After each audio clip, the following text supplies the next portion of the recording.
Medium के स्तर पे अगर मैं कहूँ तो 2-3-4 कमियां हैं जो हिंदी मीडियम के रिज़ल्ट के लिए बाधा बन जाती है। पहली बात तो ये कि स्टैंडर्ड बुक, जैसे मैं बार बार कह रहा हूँ स्टैंडर्ड बुक फॉलो करना चाहिए, तो उस स्टैंडर्ड बुक को पढ़ने के बाद अपने खुद के नोट्स बनाने पे ज़्यादा जोर देना चाहिए। कोई ऑप्शन नहीं है इसलिए सिर्फ यूपीएससी को नहीं चुन लेना चाहिए।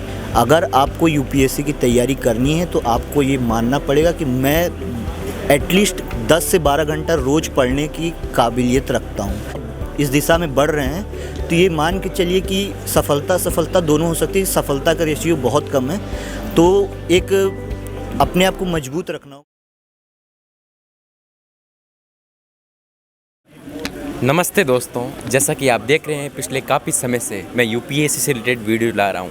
आज मैं मुखर्जी नगर के नेहरू वीआर में आया हूं। आज हमारे साथ सर है, इनसे बात करेंगे जो यूपीएससी की तैयारी कर रहे हैं या नेहरू वीआर में रहकर, जो हिंदी मीडियम से हैं बेसिकली। तो बात करेंगे कि आखिर हिंदी मीडियम के इस एस्पिरेंट्स कहाँ मात खा जाते हैं, क्योंकि जैसा कि पिछले आप देखा था, हो सकता है पिछले रैंक का इम्प्रूव हुआ है, लेकिन कहीं ना कहीं आप देखिए कि औसत जो रिजल्ट था वो बहुत डाउन था। बात करते हैं। हेलो सर, अपने बारे में बताइए। मेरा नाम तीरथ तिवारी है और मैं पिछले 3-4 साल से यहाँ तैयारी कर रहा हूँ। दृष्टि कोचिंग से मैंने कोचिंग की है और पिछले साल मैंने यूपी पीसीएस का मेंस दिया था। मेरा ऑप्शनल हिस्ट्री है। अच्छा, तो सर आपको कब लगा कि आखिर आपको यूपीएससी की ओर मूव करना है? इसका मतलब कोई ऐसा पॉइंट नहीं था। ग्रेजुएशन करने के बाद एक सारे दोस्त कुछ ना कुछ तैयारी कर रहे थे, जैसे कि कुछ स्टेट पीसीएस की तैयारी कर रहे थे, तो मेरा भी एक रुझान आया, मैं आ गया दिल्ली और यूपीएससी की तैयारी करने लग गया। अच्छा सर, जैसा कि आप दिल्ली में माहौल देख रहे हैं, बहुत सारे यूपीएससी एस्पिरेंट हैं नेहरू वीआर में, लेकिन जो गांव से उठ के यहाँ दिल्ली में आता है, उन एस्पिरेंट्स के लिए यहाँ आने से बेनिफिट होता है या फिर आपको क्या लगता है इसके बारे में? पहले जब तक कि वो 4G क्रांति टाइप की चीज़ें नहीं थी, या कहें कि ऑनलाइन कोचिंग का मार्केट उतना नहीं था, तो एक चीज़ें होती थी कि कोचिंग आना, वहाँ के माहौल में करना, और गांव तक कोचिंग के मटेरियल नहीं पहुंच पाते थे। लेकिन अब वो चीज़ें कोविड के बाद से थोड़ी चेंज हो गई है। तो अब है कि अब गांव तक ऑनलाइन क्लासेस पहुंच गई है और बहुत से ऐसे माध्यम है जिसके तहत PDF फाइल पहुंच जाती है, या अब तो कुरियर सुविधा भी कोविड के बाद से आने लगी। तो कोई ख़ास ऐसा डिफरेंस नहीं है, अब घर पे भी रह के तैयारी की जा सकती ये। लेकिन एक मोमेंट आता है जैसे प्री निकलने के बाद, तो प्री निकलने के बाद जब मेंस की तैयारी करनी होती तो उस समय पे आंसर राइटिंग का थोड़ा सा वैल्यू बढ़ जाता है। तो एक होता है कि 3 घंटे में आप घर पे डिस्टर्बेंस हो सकती है, कहीं और भी कुछ भी कर रहे हैं तो डिस्टर्बेंस हो सकती है। तो एक क्लासरूम जैसा माहौल, ये एग्ज़ाम के जैसा माहौल होने के लिए टेस्ट सीरीज ज्वाइन करने के लिए एक बार हो सकता है कि यहाँ आना पड़ गया। अच्छा सर, एक सामान्य स्टूडेंट का डाउट हमेशा होता है, हर टॉपर से पूछता है कि सर कोचिंग लूँ या नहीं लूँ, या हर सीनियर से ये पूछता है कि कोचिंग के बारे में आप अपनी व्यक्तिगत राय बताएं सर। मेरी व्यक्तिगत राय है कि अगर आपका बेसिक ठीक है, मतलब कि आपने स्कूल की पढ़ाई अच्छे से की है और आपका गाइडेंस अच्छा है, कोई आपके पहचान में ऐसा कोई है जो गाइड अच्छा कर सकता है, तो कोई ख़ास ज़रूरत नहीं पड़ती है। लेकिन अगर आपका बेसिक नॉलेज ठीक नहीं है, आप अचानक से, जैसे मेरी तरह मैं अचानक से तैयारी करना चालू कर दिया, तो उस मोमेंट पे आपको एक गाइडेंस चाहिए होता है, तो कोचिंग ज़रूरी हो जाता है। अगर आपके गाइडेंस ठीक है, आपकी पढ़ाई शुरू से अच्छी रही है, और अभी आप एक वर्ड जो मैं यूज़ करना चाहूँगा, टेक्नो फ्रेंडली हैं, तो उस लिए आप कर सकते हैं। क्योंकि आजकल लगभग हर टॉपिक पे यूट्यूब पे कहीं ना कहीं कुछ ना कुछ वीडियो मिल जाएगा। बहुत सी वेबसाइट है जो अच्छा कंटेंट दे देती, तो नहीं भी होगा तो चल जाएगा। लेकिन वो बात है कि आपको टेक्नो फ्रेंडली होना पड़ेगा और बेसिक आपका ठीक रहना चाहिए। उसके लिए आपका शुरुआती दौर अच्छा होना चाहिए, थोड़ा गाइडेंस का, कि आपके पहचान में कोई सीनियर हो या फिर कुछ और भी ऐसे, मतलब कि गाइडेंस मिल जाए तो ठीक हो जाएगा। ओके, बहुत सारे एस्पिरेंट हैं जो हिंदी मीडियम से बेसिकली बिलोंग करते हैं और यहाँ आके सोच रहे हैं कि वो सोच रहे हैं कि कहीं मैं मीडियम सेंस कर दूँ।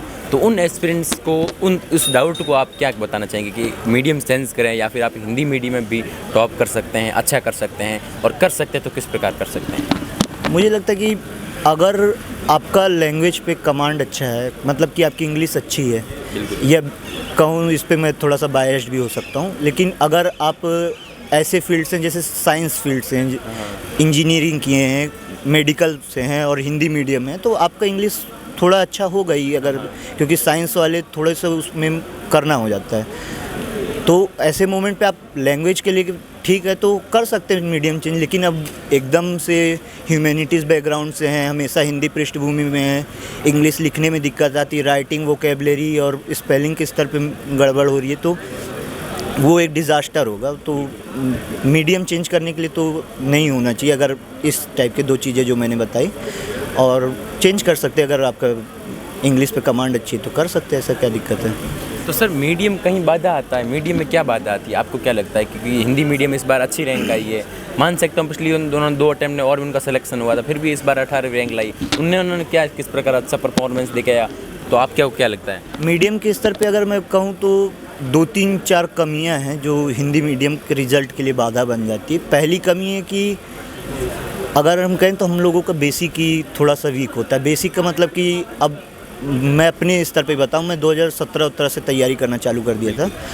तो मुझे शुरुआत में ये नहीं समझ में आया कि मुझे एनसीईआरटी पढ़नी चाहिए कि नहीं पढ़नी चाहिए। मुझे बुक जो स्टैंडर्ड बुक है वो फॉलो करनी चाहिए कि नहीं करनी चाहिए। कोचिंगों में मैं जाता था तो वहाँ पे भी कोई ख़ास ऐसा मतलब इंटरेक्शन होता नहीं। 450 की भीड़ में पीछे बैठने वाले स्टूडेंट ज़्यादा आगे जा भी नहीं पाते हैं, तो वो एक इंटरेक्शन हुआ नहीं है। सर से भी जो समझ में आता था कि बुक नहीं पढ़नी, क्लास नोट्स है, क्लास वो है जीस्ट जिसको कह रहे हैं, तो उससे हो जाएगा ऐसा फील होता तो समय। लेकिन 1-2 अटेम्प्ट निकलने के बाद समझ में आया कि बुक्स तो पढ़नी पड़ेगी, कोचिंग के नोट्स से होगा नहीं। लेकिन ये जब तक समझ में आता है तब तक तो अटेम्प्ट चले जाता है। तो उस मोमेंट पे ये हो गया कि अगर आपका बेसिक नहीं है तो एनसीईआरटी अगर आप नहीं पढ़ रहे हैं तो वो कहाँ से हो पाएगा। तो एक पहला पॉइंट होगा कि हिंदी मीडियम का रिजल्ट नहीं आने का, कि आपका एनसीईआरटी नहीं पढ़ रहे हैं, बहुत सारी किताबें नहीं पढ़ रहे हैं, कोचिंग के नोट्स पे डिपेंडेंट हैं, तो मुश्किल हो जाता है। पहला ये पॉइंट होगा। दूसरा पॉइंट ये होगा कि थोड़ा सा ये हिंदी मीडियम के कोचिंग फील्ड में कंपटीशन का कमी है। कंपटीशन का मतलब कि 1-2 बड़ी कोचिंगें हैं उसी में से है, तो स्टूडेंट के पास ज़्यादा ऑप्शन भी नहीं होते। और तीसरा मैं कहूँगा कि एक पर्सनैलिटी होती है किसी भी चीज़ के लिए। तो जब आप हिंदी मीडियम के स्टूडेंट को देखेंगे तो उसकी पर्सनैलिटी ग्रामीण पृष्ठभूमि से आती है। ग्रामीण पृष्ठभूमि में होने के कारण बहुत सी चीज़ों से वो अपरिचित होता है। उसका ज़्यादातर ह्यूमैनिटीज़ बैकग्राउंड के होते हैं या बीएससी वगैरह की होते हैं, तो उनकी ऐसी पर्सनैलिटी नहीं होती, वो वैसे अपने आप को प्रेजेंट अच्छा नहीं कर पाती। ये एग्जैक्ट वर्ड यूज़ करना चाहूँगा, प्रेजेंट अच्छा नहीं कर पाते हैं। तो वो प्रेजेंटेशन के स्तर पे वो मात खा जाते हैं, क्योंकि जो इंग्लिश मीडियम का स्टूडेंट आ रहा है वो ज़्यादातर आपने पिछले सालों में देखा होगा तो आईआईटी ग्रेजुएट्स हैं और वो मेडिकल फील्ड में भी हैं, तो अच्छे स्तर से आ रहे हैं। तो उनका वो हमेशा से वो प्रेजेंटेशन का स्तर अच्छा होता है। जैसे कि एक किसी सर की बात मैं कभी सुन रहा था, तो वो कहते हैं कि जब आप इंजीनियरिंग वगैरह कर रहे हैं तो ओपन बुक्स एग्ज़ाम होते हैं उसमें, तो उस स्तर पे वो अपना वो तैयार करते तुरंत। किताबें उनके पास होने के बाद भी वो आंसर ठीक से लिखना होता है, तो कैसे ओपन बुक एग्ज़ाम देते तो अपने नोट्स तुरंत तत्काल तैयार करते हैं। उस समय वो चीज़ें ग्रामीण पृष्ठभूमि से हिंदी मीडियम का स्टूडेंट शायद नहीं कर पाता है। ये भी रीज़न है कि हिंदी मीडियम से होने वाले भी बहुत सारे लोग इंजीनियरिंग बैकग्राउंड से होते हैं। तो ये 3-4 चीज़ें हो गई कि एनसीईआरटी के प्रति वो नहीं है, दूसरा कंपटीशन है, थोड़ा गाइडेंस का भी थोड़ा दिक्कत होता है, और तीसरी चीज़ ये हो गई कि पृष्ठभूमि का जो असर पड़ता है वो साथ नहीं छूटता, चाहे जैसे भी कर लिया जाए। वो एक 3 चीज़ें भी मुझे तत्काल याद आ रही, हो सकती है और भी कुछ चीज़ें हो। बिल्कुल सर, देखो कहीं ना कहीं जो 12th करने के बाद यूपीएससी की सोचता है, सबसे पहले बेसिक पे अच्छी कमांड होनी चाहिए। हर एस्पिरेंट से हर टॉपर ये बात बोलते हैं। तो बेसिक्स को अच्छे से करने के लिए क्या करना चाहिए? मेरे हिसाब से अगर कि आपका बेसिक थोड़ा वीक है या जैसा भी है, तो मुझे लगता है कि वो एनसीईआरटी सबसे बेस्ट चीज़ होनी चाहिए। वो एनसीईआरटी को पढ़े, जैसे कि हिस्ट्री, पॉलिटी, इन सब चीज़ों की एनसीईआरटी तो 1-2 बार 3 बार पढ़ने पे समझ आ जाती, बहुत अच्छे तरीके से लिखी हुई है। और साइंस इकोनॉमी या जियोग्राफी पे कुछ थोड़ी बहुत दिक्कतें आ सकती, क्योंकि वो थोड़ा टेक्निकल हो जाता है, समझने की चीज़ें होती है। तो अगर नहीं समझ में आ रहा है तो वही मैं जैसे पहले कह रहा था, टेक्नो फ्रेंडली होना चाहिए। यूट्यूब वगैरह पे बहुत से ऐसे मिल जाते हैं जो सब चीज़ें समझ में आ जाती है, तो उससे अच्छा कवर हो सकता है। बेसिक ऐसे ही कवर करना चाहिए। उसके बाद अगर आपको लगता है पुराने पेपर देख के थोड़ा अपने पढ़ाई के स्तर को आंक लें, मॉक लगा सकते हैं, एक यही हो सकता है। सर जैसा कि मैं यहाँ पे देख रहा हूँ बहुत सारे कोचिंग्स हैं या बहुत सारे बुक शॉप है, जैसे जो एस्पिरेंट्स यहाँ आता है, एक सबसे बड़ी दिक्कत होती है स्टडी मटेरियल को चूज़ करना। आपके साथ भी वो दिक्कत सामना किया आपने, और अब आपके साथ अब कोई दिक्कत नहीं, आपने अच्छे से तैयारी कर रहे हो। तो उन एस्पिरेंट जो दिल्ली आते हैं या फिर गाँव में रह के तैयारी करते हैं, तो सबसे पहले स्टडी मटेरियल को चूज़ करने पर कौन कौन सी बातों का ध्यान रखना चाहिए? मेरे हिसाब से पहली बात तो ये कि स्टैंडर्ड बुक, जैसे मैं बार बार कह रहा हूँ स्टैंडर्ड बुक फॉलो करना चाहिए, तो उस स्टैंडर्ड बुक को पढ़ने के बाद अपने खुद के नोट्स बनाने पे ज़्यादा जोर देना चाहिए। अगर नोट्स बनाने का स्किल होता है कि अगर नहीं हो पा रहा है तो बहुत सी ऐसी चीज़ें होती कि जो दूसरे के बनाए हुए भी मिल जाती है। जैसे कि अगर मुझसे कुछ चीज़ों के नोट्स नहीं बन रहे हैं तो बहुत से ऐसे मटेरियल होते हैं कि वो टू द पॉइंट लिखे होते हैं। जैसे मैं कहूँ कि अगर मैं बेसिक के स्तर पे बात करूँ तो आप सामान्य एनसीईआरटी वगैरह पढ़े, स्टैंडर्ड बुक फॉलो किए, आपकी नॉलेज हो गए, प्रीलिम्स के स्तर पे आपको दिक्कत शायद ना आए।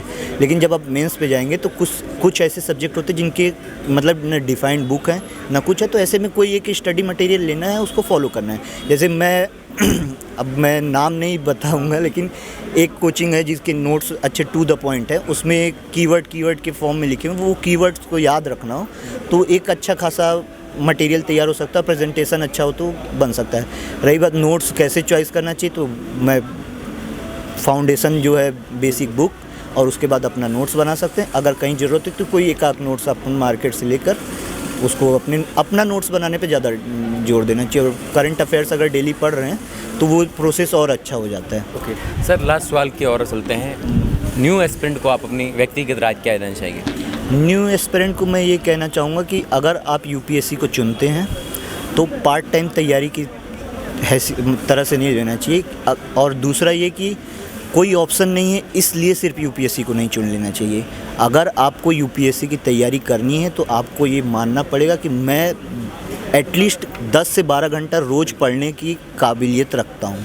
अगर 10 से 12 घंटा आप पढ़ सकते हैं, मेहनत कर सकते हैं, तो आपको इस दिशा में बढ़ना चाहिए। और दूसरी बात ये कि अगर आप इस दिशा में बढ़ रहे हैं तो ये मान के चलिए कि सफलता दोनों हो सकती है। सफलता का रेशियो बहुत कम है, तो एक अपने आप को मजबूत रखना होगा कि आप मानसिक स्तर पे इसको कैसे झेल सकते हैं कि इतने दिन से तैयारी करने के बाद भी आपको अगर सफलता नहीं मिल रही है तो आप अपने आप को कैसे इसमें लगातार रख सकें, जो परसेवरेंस कहते हैं। अगर परसेवरेंस आपका सही है, आप तैयारी के लिए तैयार हैं, 10-12 घंटा पढ़ने की काबिलियत रखते हैं, तो एक प्रोसेस है, प्रोसेस फॉलो करते रहेंगे, आज नहीं तो कल नहीं तो परसों सफलता मिल जाएगी। ओके, बहुत बहुत शुक्रिया सर, आपने टाइम दिया। और दोस्तों, उम्मीद करता हूँ कि वीडियो अच्छा लगा होगा। अगर वीडियो अच्छा लगा तो प्लीज़ वीडियो को लाइक करें और हमारे यूट्यूब चैनल को सब्सक्राइब करना ना भूलें, क्योंकि बहुत सारी हिंदी मीडियम के एस्पिरेंट के मैसेज आ रहे थे, सर डाउट सेशन लगाओ या फिर एक वीडियो बनाओ जो हिंदी एस्पिरेंट की तैयारी कर रहे हैं मुखर्जी नगर में रह के। मैंने वीडियो बनाया है। बहुत बहुत धन्यवाद। जय हिंद दोस्तों।